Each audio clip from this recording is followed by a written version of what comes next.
जय जगन्नाथ। नमस्कार दर्शक बंधु, आज राशिफल कार्यक्रम को आपण मानक स्वागत। प्रत्येक दिन परी आज जानिबा कौन रही आज दिनर पंचांग।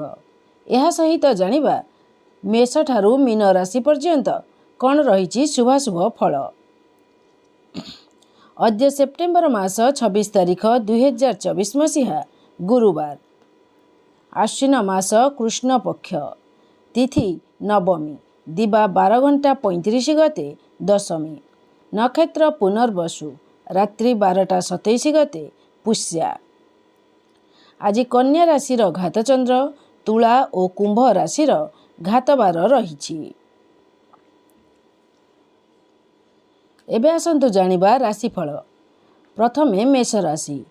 आज आकस्मिक धनलाभर जोग रही। साहाय्य पई आपणकर परिवार और संपर्क माने उपस्थित हेबा जोगु आनंदित हेबे। आज सेमाने आपणक जीवन में महत्वपूर्ण भूमिका निर्वाह करिवे। वृष। आज आपणकर साहस एवं सौभाग्य दुईटी जाक मिसिकरी आपणकु सफलता देबे। आज आत्मनिर्भरता एवं आत्मविश्वासर दिन रही, जहाँकि आपणकर निजर निर्णय अन्यमानक निर्णय ठारू अधिक गुरुत्वपूर्ण हेबो। मिथुन। आज आपणकर आत्मीय माने आपणकु साहाय्य करिवे। सेमानकर छोट छोट चेष्टा आपणक मन को छुईजिव। सेमानकर साहाय्य एवं भल पाइबा जोगु आपण सेमानकु कृतज्ञता जणाइबे। कर्कट राशि।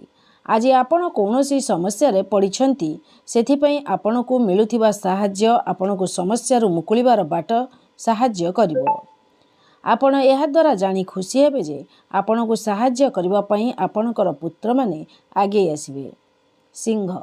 आज धन लाभ हेबा सहित आपणकर प्रियजन आपणकु साहाय्य करिबा पई आगे आसिबे। निजर चेष्टा एवं स्नेह बलरे आपण दिनकु सेमानक बहुत सुंदर करिदेबे।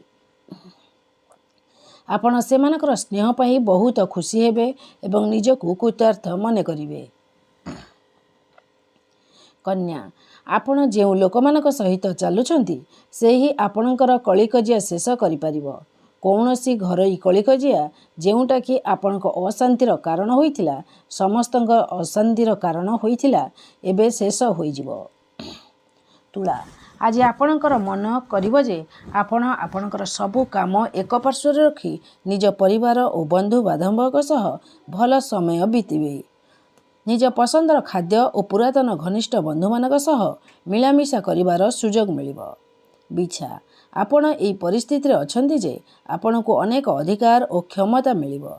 एथिरे आपणकु बहुत आनंद मिलिबो, किंतु यह ध्यान रखिबा उचित जे एई अधिकार सहित आपणकु अतिरिक्त दायित्व मध्य मिलिबो। धनु। आपण खुशी मनाइबा पई किंबा व्यवसाय दृष्टि बाहर को यात्रा करि पारंती, किंतु कौनसी प्रकार असुविधा सृष्टि हेबार संकेत रही। योजनार किछि विघ्न घटिपारे एवं आपण योजनार परिवर्तन करिपारंती। मकर। एही समय रे निज सांग माने कौनसी कलिकजिया पड़ंतु नाही। बोध हुए समस्ते चिंतार सम्मुखीन होइछंती, जहार कारण चिंतार परिवेश सृष्टि होइछि। प्रति क्षेत्र रे सतर्क रही कार्य करिबा बुद्धिमान र कार्य हेबो। कुंभ। अन्य लोकमानंक दया को भूल बाटरे नेबा पई चेष्टा करिवे। मने रख, जीवन रे प्रत्येक जिनिसर संतुलित हेबा आवश्यक अटे। एथिपई आवश्यकता ठारू अधिक दया करिबा मध्य ठीक नुहे। मीन राशि। आपणकर कौनसी प्रियजनक सहित संपर्क खराब हो जाइछि। एही समय आपण निज क्रोध को आयत्तर रखिबार समय अटे। आपण एही समय रे पुराणा मिठा स्मृति को मने पकाई परस्पर को गुरुत्व देवा उचित हेबो। तबे आज तो समय हो जाइछि। आजिर राशिफल कार्यक्रम को एठी विराम देवा। पुणी देखा हेबो आसंता काली राशिफल कार्यक्रम रे। विदाय दियंतु। जय जगन्नाथ।